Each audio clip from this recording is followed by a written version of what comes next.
আসসালামু আলাইকুম বন্ধুরা, আমি রাকিব রায়হান আজকে নিয়ে এলাম আপনাদের সবার পরিচিত কোরিয়ান একটা জম্বি সিনেমা ট্রেন টু বুসানের গল্প নিয়ে। তো আমি শিওর অনেকে এই সিনেমা অলরেডি দেখে ফেলেছেন, আর এমনিতেও আমি আমার চ্যানেলে এমন রক্তারক্তি বা ভায়োলেটের সিনেমার গল্প তেমন একটা দেই না। তবে এটা আসলে কোনো সাধারণ জম্বি সিনেমা নয়, এই সিনেমায় একটা মন ছুঁয়ে যাওয়ার মতো গল্প আছে।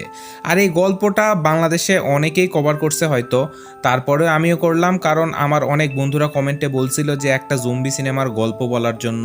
তো গল্প শুরু করার আগে ইন্ট্রো চলতে থাক, আপনি চাইলে ততক্ষণে একটা সাবস্ক্রাইব করে দিতে পারেন। তো গল্পের শুরুতেই আমরা একজন মিনি ট্রাক ড্রাইভারকে দেখতে পাই, যাকে তার ট্রাক সহ একটা স্যানিটাইজার স্প্রে দিয়ে জীবাণুমুক্ত করে সামনে পাঠিয়ে দেওয়া হয়। আর কিছু দূর যাবার পরে তার গাড়ির সাথে একটা হরিণের দুর্ঘটনা ঘটে যায়। আর প্রথম দেখায় হরিণটিকে মৃত মনে হলেও ট্রাকটি চলে যাবার পর কিছুক্ষণ পর অদ্ভুতভাবে হরিণটি আবার দাঁড়িয়ে পড়ে। কিন্তু এবার হরিণটি আর আগের মতো ছিল না, তার চোখগুলো কেমন যেন ঘোলা হয়ে গিয়েছিল। তো যাই হোক, এখন সিন কাট হয়ে একজন শেয়ার মার্কেট কোম্পানির ম্যানেজারকে দেখানো হয়, যার নাম ছিল সিউক উক। সিউক উক, তো আমরা পুরো সিনেমা জুড়ে তাকে সিউক বলে ডাকবো। তো সে তার জুনিয়র একজন কলিগকে আদেশ করে যে বায়োটেক কেমিক্যাল কোম্পানির সব শেয়ারগুলো বিক্রি করে দাও। তার কলিগ প্রথমে সেই শেয়ারগুলো বিক্রি না করার জন্য বিভিন্ন ধরনের কারণ দেখালেও সিউক তার কথায়, তার সিদ্ধান্তে একদম অটল ছিল। সে শান্ত গলায় বলে বিক্রি করে দাও। যাই হোক, সেদিনের মতো সিউক তার মেয়ের জন্য একটা উপহার কিনে বাড়িতে ফিরতে থাকে। আসলে সিউক আর তার স্ত্রীর ডিভোর্স হয়ে গিয়েছিল কয়েক মাস আগে, কিন্তু সে তার মেয়েকে নিয়ে তার নিজের মায়ের সাথে একই বাড়িতে থাকতো। আর আজকে ছিল তার একমাত্র মেয়ে সুয়ানের জন্মদিন। সিউক তার জন্য কেনা উপহার নিয়ে মেয়ের সামনে হাজির হলে সুয়ান সেই উপহার দেখে আরও বেশি মন খারাপ করে ফেলে, কারণ এই সেম উপহার তার বাবা এর আগেও তাকে দিয়েছিল। আর বেচারি সুয়ান মায়ের থেকে আলাদা থাকার দরুন আজকে বাবার কাছে জেদ ধরে যে সে তার মায়ের সাথে দেখা করতে যাবে, তাও কালকেই যাবে। যেহেতু শেয়ার মার্কেটের কাজে সিওক অনেক ব্যস্ত থাকতো, সে আসলে তার মেয়েকে তেমন একটা সময় দিতে পারতো না। তাই সে এবার জন্মদিনের উপহার হিসেবে তার মেয়েকে আগামীকাল তার মায়ের কাছে অর্থাৎ বুসান শহরে নিয়ে যেতে রাজি হয়ে যায়। আর যথারীতি পরদিন সে তার মেয়েকে নিয়ে রওনা দেয় ট্রেন স্টেশনের দিকে। কিন্তু যাবার পথে তারা শহরে ঘটে চলা বেশ কিছু দুর্ঘটনা দেখার সম্মুখীন হয়। যাই হোক, স্বাভাবিক মনে করে তারা বাবা মেয়ে দুজনে ট্রেনে উঠে পড়ে। কিন্তু ট্রেন স্টেশন ছেড়ে যাবার আগেই ট্রেনের ভিতরে বিনা টিকিটে একটা মেয়ে দৌড়ে উঠে যায়। আর এটি ছিল তাদের এই যাত্রার সবচেয়ে বড় দুঃস্বপ্ন, কারণ মেয়েটি কোনো এক কারণে তার পায়ে বেশ কিছু কাটা ক্ষত নিয়ে ট্রেনে উঠে পড়েছিল। এদিকে ট্রেন ছাড়ার কিছুক্ষণ পরেই সিউক ঘুমিয়ে পড়ে। তাই তার বাচ্চা মেয়ে সুয়ান বাবাকে রেখে একাই বাথরুমে চলে যায়। আর এতক্ষণে পায়ে ক্ষত নিয়ে ট্রেনে ওঠা মেয়েটা প্রচণ্ড অসুস্থ হয়ে যেতে শুরু করে। আর তাকে সাহায্য করার জন্য ছুটে আসে ট্রেনের এক মহিলা কর্মকর্তা। কিন্তু অসুস্থ মেয়েটি এতক্ষণে জম্বিতে পরিণত হয়ে গিয়েছিল। সাথে সাথে সে হামলা করে বসে সেই মহিলার উপর, আর যেন চোখের পলকেই সেই মহিলা নিজেও জম্বি হয়ে যায়। এভাবেই 1 থেকে 2, 2 থেকে 4, এভাবে হতে হতে পুরো বগিতে দৌড়াদৌড়ি শুরু হয়ে যায়। এতক্ষণে সিউক ঘুম থেকে উঠে তার মেয়েকে পাশে না দেখতে পেয়ে হন্য হয়ে খুঁজতে থাকে। আর এক পর্যায়ে বাথরুমের সামনে সুয়ানকে দেখতে পেয়ে সে জলদি তার মেয়েকে কোলে নিয়ে পালিয়ে আসতে থাকে পেছনের এক নিরাপদ বগিতে। আর তাদের পেছনে আসতে থাকে শত শত জম্বি, কিন্তু দরজা বন্ধ থাকায় জম্বিরা দরজা খুলে ভেতরে আসতে পারছিল না। তারা শুধু কাচ ভেদ করে মানুষদেরকে দেখে চিল্লাপাল্লা করছিল। আর সেই বগিতে থাকা একজন গর্ভবতী মহিলা, যার নাম ছিল সিয়ং, সে কাচের দরজায় পানি ছিটিয়ে সেখানে নিউজ পেপার লাগিয়ে দেয়, যাতে জম্বিরা দরজায় এত বেশি ধাক্কাধাক্কি আর না করে। এখানে এই গর্ভবতী মহিলা সিয়ং এর স্বামীর নাম ছিল ইয়ন সেং। তো এখন পরিস্থিতি কিছুটা শান্ত হলে ট্রেনের চালক ট্রেনের ভেতরে রেডিও কমিউনিকেটর দিয়ে সবার সাথে যোগাযোগ করে জানায় যে ট্রেন আসলে বুসান অবধি নিয়ে যাওয়া সম্ভব নয়। সারা দেশব্যাপী এমন ভয়াবহ পরিস্থিতির জন্য ট্রেন দিয়াগু স্টেশন অবধি যাবে, কিন্তু সেখানে অনেক আর্মিরা আছে তাদের নিরাপত্তার জন্য, সুতরাং টেনশন করার কোনো কারণ নেই। তাই এখন তারা ট্রেন নিয়ে যেতে থাকে দিয়েগু স্টেশনের দিকে। কিন্তু পথিমধ্যে ট্রেনের এক যাত্রী কার সাথে যেন ফোনে কথা বলে জানতে পারে যে আসলে দিয়েগু স্টেশন একদমই নিরাপদ নয়। আর এই কথোপকথন শুনে ফেলে সিউক। তাই সে সে নিজেও তার একজন ক্লায়েন্টকে ফোন করে জানতে পারে যে সত্যি আসলে দিয়েগো স্টেশন এখন আর নিরাপদ নেই। সিওক তাকে বলে, আমি তোমাকে দামি দামি অনেকগুলো শেয়ার ফ্রিতে দিব, আমাদের দিয়েগো স্টেশন থেকে নিরাপদে বের করতে সাহায্য করো প্লিজ। আর এখন সিওকের ক্লায়েন্ট তাকে বলে, ঠিক আছে, তুমি তাহলে মেইন গেট দিয়ে বের না হয়ে পূর্ব দিকের ছোট গেট দিয়ে বের হইও, আমি সেখান থেকে তোমাকে রিসিভ করে নেব। আর এখন এক লম্বা সফর শেষ করে ট্রেন পৌঁছে যায় দিয়েগো স্টেশনে। যাত্রীরা ট্রেন থেকে নেমে দেখে স্টেশন পুরোটাই ফাঁকা পড়ে আছে, সবাই যে যার মতো মেইন গেট দিয়ে বেরোতে থাকে, কিন্তু সিওক তার মেয়েকে নিয়ে পূর্ব দিকের ছোট গেট দিয়ে বের হতে চায়। কিন্তু তখনই সিউকের পিছনে এক পাগল লোক, যে কিনা সিউকের ফোনের সব কথাবার্তা শুনে ফেলেছিল। আর এখন পূর্ব দিকের সেই রাস্তায় একজন আর্মি অফিসার আসতে থাকে তাদের দিকে, আর সাহায্যের আশায় প্রথমে সেই পাগল লোকটি, তারপর সিউক নিজেও দৌড়ে যেতে থাকে তাদের দিকে। কিন্তু এখনই তারা দেখতে পায় এক ভয়াবহ সিন, কারণ আর্মি অফিসারদের পিছনে ছিল আরও অনেকগুলো জম্বি আর্মি অফিসার, ছুটে আসছে তাদেরকে ঘায়েল করতে। অপরদিকে মেইন গেট দিয়ে বের হতে থাকা যাত্রীদের উপরেও হাজার হাজার জম্বি হামলা করে দেয়, প্রাণপণে ছুটে বাঁচতে থাকে তারা সবাই, অনেক লোক মারাও যায় এখানে। আর এখনই একা দাঁড়িয়ে থাকা বাচ্চা সুয়ানের উপরেও এক জম্বি হামলা করে, কিন্তু তখনই সেখানে শ্যাং এসে সুয়ানকে বাঁচিয়ে নেয়। আর এই জম্বি হামলায় ট্রেনে তাদের সাথে থাকা একটা স্কুলের একদল বেসবল প্লেয়ারের মাঝে সবাই মারা যায়, শুধু একটা মাত্র ছেলে আর তার গার্লফ্রেন্ড কিম ছাড়া। আর এখন সিউক, স্যাং আর সেই হাই স্কুলের ছেলেটি অনেক সাহসিকতার সহিত জম্বিদেরকে আটকে দিয়ে বাকি যাত্রীদেরকে ট্রেন অবধি পৌঁছাতে সাহায্য করে। আর জীবন বাঁচাতে সুস্থ যাত্রীরা এক একজন এক এক কামরায় হুড়োহুড়ি করে ঢুকতে থাকে। আর এখন ট্রেনের চালক সেখানে থাকা সিওও নামের এক লোকের সাথে আলোচনা করে যে বুসান শহরই আসলে একমাত্র নিরাপদ শহর যেখানে এখনও অবধি ইনফেকশন ছড়িয়ে পড়েনি। তাই তারা ট্রেন ছেড়ে দেয় বুসানের উদ্দেশ্যে। আর এতক্ষণে অনেক কষ্টে দৌড়ে দৌড়ে ট্রেন ধরেও ফেলে সিওক, সাং আর হাই স্কুলের সেই ছাত্র। আর এখন তারা ট্রেনে উঠে সাং নিজের স্ত্রীকে ফোন করে জানতে পারে তার গর্ভবতী স্ত্রী সিউকের মেয়ে সুয়ানকে নিয়ে 13 নম্বর বগির একটা বাথরুমে আটকে রয়েছে। আর সেই স্কুলের ছাত্রটি তার গার্লফ্রেন্ডকে ফোন করে জানতে পারে তার গার্লফ্রেন্ডও নিরাপদ একটা বগিতে অনেকগুলো লোকের সাথে আছে। স্কুলের সেই ছেলেটি তার গার্লফ্রেন্ড কিমকে বলে, আমরা তোমাদের বগিতে আসছি। কিম তো অনেক খুশি হয়ে গিয়ে বগিতে থাকা বাকি লোকজনদেরকে বলে দেয় যে আমার বন্ধুরা এখানে আসছে। কিন্তু বগিতে থাকা সিওও ছিল খুবই স্বার্থপর একজন মানুষ। সে ট্রেনে সবাইকে বলে, আমরা এই নিরাপদ বগিতে বাইরের কাউকে ঢুকতে দেব না, কি গ্যারান্টি আছে যে ওরা আমাদের কামড়াবে না, আমাদের ইনফেক্টেড করবে না। যাই হোক, এদিকে সিওক, সাং আর হাই স্কুলের সেই ছাত্র তৈরি হতে থাকে 13 নাম্বার বগি অবধি যাবার জন্য। আর তারা এক দুঃসাহসিকের মতো সামনে আসা সকল জম্বিদেরকে একে একে মেরে এগিয়ে যেতে থাকে সামনের দিকে।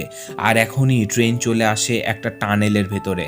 আর তারা তিনজন খেয়াল করে এই অন্ধকার বগির ভেতরে আসলে জম্বিরা আর কিছুই দেখতে পারছে না, তারা যেন মূর্তির মতো হয়ে গেছে। আর এখন জম্বিদের এই অন্ধত্বের সুযোগ নিয়ে তারা ধীরে ধীরে করে পৌঁছে যায় সুয়ানদের বগিতে। এখন তারা সেখানে থাকা সুয়ান, সেই গর্ভবতী মহিলা, আরেকজন বৃদ্ধ মহিলা সহ এগিয়ে আসতে থাকে। কিন্তু তখনই সেই বগিতে থাকা পাগল লোকটিকে বাঁচাতে গিয়ে সিওক পড়ে যায় জম্বিদের চোখে। তারা দৌড়ে চলে আসে নিরাপদ বগিতে, কিন্তু দরজা পুরোপুরি বন্ধ করার আগেই জম্বিরা তাদের হাত, পা, মাথা ইত্যাদি ঢুকিয়ে দিয়ে দরজাটাকে আটকে দেয়। স্যাং কোনো রকমে তার সর্বশক্তি দিয়ে দরজা ধরে রেখেছিল, আর সিওক লড়াই করছিল সেই সব জম্বিদের বিরুদ্ধে। আর এখন অপর পাশের বগিতেই ছিল বাকি সুস্থ মানুষগুলো। কিন্তু সেই স্কুল ছাত্রটি প্রাণপণ চিৎকার করতে থাকলেও কেউ তাদের ডাকে সাড়া দেয় না, কেউ দরজা খোলে না, বরং তারা তার গার্লফ্রেন্ড কিমের মুখ চেপে ধরে থাকে আর দরজা আরও শক্ত করে লাগিয়ে দেয়। ছাত্রটি তার হাতে থাকা বেসবল ব্যাট দিয়ে দরজায় ক্রমাগত আঘাত করতে থাকে, নিজেদের জীবন বাঁচানোর শেষ চেষ্টা করতে থাকে। কিন্তু এতক্ষণে জম্বিদের আটকে রাখা দরজা ধরে থাকা স্যাংকে এক জম্বি কামড়ে দেয়। স্যাং তার স্ত্রীর চোখের সামনে ধীরে ধীরে জম্বিতে পরিণত হতে থাকে। কিন্তু একদম শেষ মুহূর্তে স্কুল ছাত্রটি অপর বগির দরজা ভেঙে ফেলতে পারলেও এতক্ষণে স্যাংয়ের ধরে থাকা সেই দরজা ভেঙে জম্বিরা তার উপর হামলা করে। কিন্তু স্যাং তার জীবনের শেষ সময়েও নিজের সর্বশক্তি দিয়ে আটকাতে থাকে জম্বিদের, বাঁচিয়ে দেয় তার অনাগত সন্তান আর তার স্ত্রীর জীবন। আর কোনো রকমে প্রাণ নিয়ে তারা কয়েকজন সেই নিরাপদ বগিতে পৌঁছাতে পারলেও তাদের সাথে থাকা সেই বৃদ্ধ মহিলাটি আর স্যাংয়ের এ যাত্রায় জম্বিদের হাতে মারা পড়তে হয়। আর এখন নিরাপদ বগিতে পৌঁছে সেই স্বার্থপর সিওও এর উপরে হামলা করে বসে সিওক। সে তাকে বলে, তোমার জন্যই তারা দুজন মারা গেল, তুমি যদি আগে দরজা খুলতে তাহলে তারা এ যাত্রায় বেঁচে যেত। কিন্তু সিওও উল্টে বগির সবাইকে বলে, এরা হয়তো ইনফেক্টেড, এদের সবাইকে অন্য বগিতে পাঠিয়ে দাও, নয়তো এরা আমাদের সবাইকে মেরে ফেলবে। আর সেই বগিতে থাকা বাকি সবাই একত্র হয়ে সেই বগিতে ঢোকা স্কুল ছাত্র, সিওক, তার মেয়ে সুয়ান, স্যাংয়ের গর্ভবতী স্ত্রী আর সেই পাগল লোকটিকে পাশের একটা কামরায় পাঠাতে চায়। আর এখন সেই স্কুল ছাত্রের গার্লফ্রেন্ড তাকে বলে, আমিও তোমার সাথে যেতে চাই, আমাকেও নিয়ে চলো। আর এখন তারা 6 জন মিলে চলে যায় পাশের একটা বগিতে। কিন্তু নিরাপদ এই বগিতে বসে থাকা এক মহিলাকে দেখে খুবই আপসেট মনে হচ্ছিল। আসলে এই বগিতে ঢোকার আগে স্যাংয়ের সাথে যে মহিলাটি মারা গিয়েছিল সে ছিল তারই আপন বোন। আর এই মহিলাটি এই বগিতে থাকা স্বার্থপর লোকদের জন্য তার বোনকে হারিয়ে ফেলেছে। আর মহিলাটি এই বগিতে থাকা স্বার্থপর লোকদেরকে একটা উচিত শিক্ষা দিতে নিজেই সামনে এগিয়ে গিয়ে সেই জম্বি ভর্তি কামরার দরজা খুলে দেয়। আর মুহূর্তেই স্বার্থপর লোকদের উপরে নেমে আসে এক ভয়াবহ ধ্বংসলীলা, মারা যায় প্রায় সবাই। আর এখন ট্রেন থেমে যায়, আর ট্রেনের চালক রেডিওর মাধ্যমে বলে যে সামনে রেল লাইন নষ্ট হয়ে গেছে, এই ট্রেন দিয়ে আর যাওয়া যাবে না। আমি বাঁ দিকের একটা ট্রেনে করে বুসানে যাব, আর যারা আমার কথা শুনতে ও বুঝতে পারছো তারা সবাই বাঁ দিকেই সে ট্রেনের দিকে চলে এসো। আর এখন দেখানো হয় ধ্বংসলীলা চলা সেই বগিতে স্বার্থপর লোকটি আর একজন রেল কর্মকর্তা টয়লেটের ভিতরে লুকিয়ে তাদের প্রাণ বাঁচিয়ে নিয়েছিল। কিন্তু ট্রেন চালকের এমন কথা শুনে লোকটি তার সাথে থাকা রেল কর্মকর্তাকে জম্বিদের মাঝে ধাক্কা দিয়ে নিজে সেখান থেকে পালিয়ে বেরিয়ে চলে আসে। এদিকে বেঁচে যাওয়া সিউকের দল বাঁ দিকে ট্রেনের দিকে চলে যাচ্ছিল, কিন্তু তখনই একটা জ্বলন্ত ট্রেন দ্রুত গতিতে এসে তাদের ট্রেনের সাথে এক ভয়াবহ দুর্ঘটনা ঘটায়। আর সেই দুর্ঘটনার দরুন তারা সবাই দলছুট হয়ে যায়। আর সেই স্কুল ছাত্র আর তার গার্লফ্রেন্ড বাঁ দিকে যাবার জন্য একটা ট্রেনের দরজা খোলার জন্য প্রাণপণ চেষ্টা করতে থাকে। কিন্তু হঠাৎই পেছন দিক দিয়ে সেই বগিতে চলে আসে সেই স্বার্থপর লোকটি। সে সেই স্কুল ছাত্রের গার্লফ্রেন্ড কিমকে ধাক্কা দিয়ে জম্বিদের সামনে ফেলে দেয় আর নিজে সেখান থেকে পালিয়ে চলে যায়। কিন্তু সেই স্কুল ছাত্র তার গার্লফ্রেন্ডকে এই অবস্থায়ও একা ছাড়ে না। সে জম্বি হতে থাকা তার গার্লফ্রেন্ডকে সাহায্য করতে গেলে মেয়েটি তার গলায়ও কামড়ে দেয়। আর তাদের দুজনের যাত্রা এখানেই শেষ হয়ে যায়। আর এখন সেই স্বার্থপর লোকটি নিজেকে বাঁচাতে প্রাণপণে দৌড়াতে থাকে, কিন্তু সেই লোকটি পা মোচকে রেল লাইনের উপরেই পড়ে যায়। আর এটি দেখে সরল মনে তাকে সাহায্য করতে চলে আসে ট্রেনের চালক।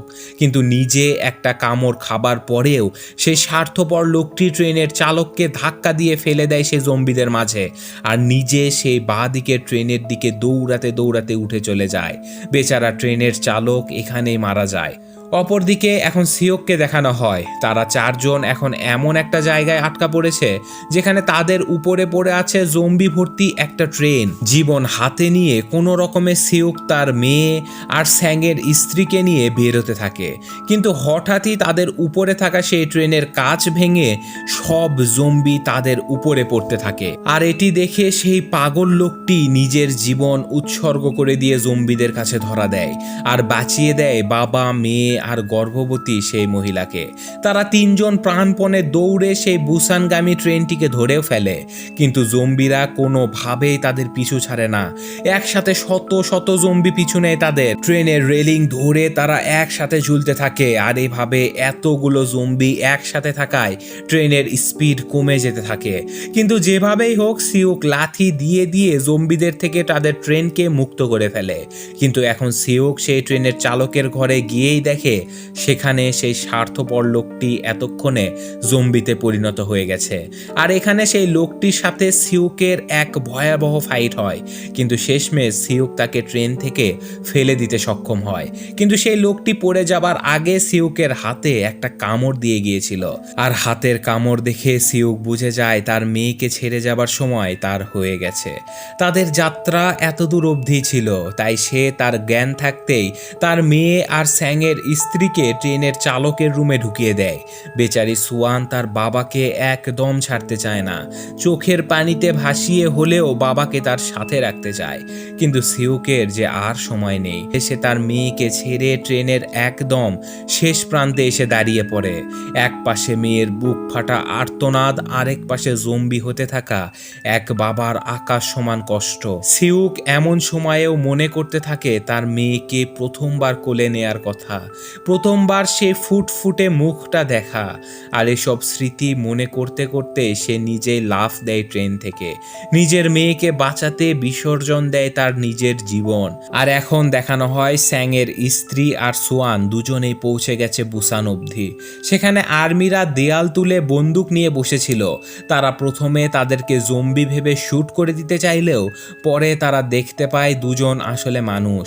আর সোয়ান আনমনে বাবাকে হারানোর পর বাবার স্মৃতিতে গান গেয়ে চলেছিল। আর গান শুনে আর্মিরা তাদের সুস্থ মানুষ হিসেবে ধরে নিয়ে তাদেরকে বাঁচিয়ে নেয়। গল্প মোটামুটি এখানেই শেষ হয়ে যায়, কিন্তু যদি আমরা খুঁজতে যাই যে ভাইরাস আসলে কিভাবে ছড়ালো, তাহলে সোজাসুজি আমরা দোষ সিউককে দিতে পারি। হ্যাঁ, ঠিকই শুনেছেন, এই গল্পের নায়ক সুয়ানের বাবা সিউক, তার জন্যই কিন্তু এই ধ্বংসলীলা শুরু হয়েছে। কারণ গল্পের শুরুর সিনে আসলে সিউকের শেয়ার বিক্রি করার যে একটা সিন থাকে, এটাই সে নিজে ইচ্ছা করে করেছিল অতিরিক্ত লাভবান হওয়ার জন্য।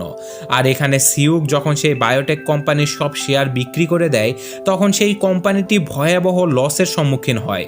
আর এই কোম্পানিটি তখন এক ভয়ানক ভাইরাস নিয়ে কাজ করছিল। আর এমন ভয়ানক লসের কারণে তারা তাদের এই ভাইরাস প্রজেক্টের সেফটি মেজারমেন্টে তেমন কোনো টাকা খরচ করতে পারেনি, ফলে তাদের ভাইরাস লিক হয়ে যায়, যেটি কিনা সিনেমার শুরুতেই সেই মিনি ট্রাক ড্রাইভারকে বলা হয়েছিল, যার কারণে তাকে স্যানিটাইজ করা হয়েছিল। মূলত সেই হরিণটিও সেই লিক হওয়া ভাইরাসে আক্রান্ত হয়ে জম্বি হয়ে গিয়েছিল। তো গল্প মূলত এটা আমার দেওয়ার ইচ্ছা ছিল না, কারণ অনেকেই গল্প অলরেডি করছে, তারপরেও দিলাম কারণ আমার চ্যানেলে কোনো কোরিয়ান মুভি নাই। দ্বিতীয়ত জম্বি মুভি নিয়ে অনেকে অনেক রিকোয়েস্ট করছিল। তো গল্পটা আপনাদের কাছে কেমন লাগলো কমেন্ট করে জানাবেন। বিদায় নিচ্ছি, আল্লাহ হাফেজ।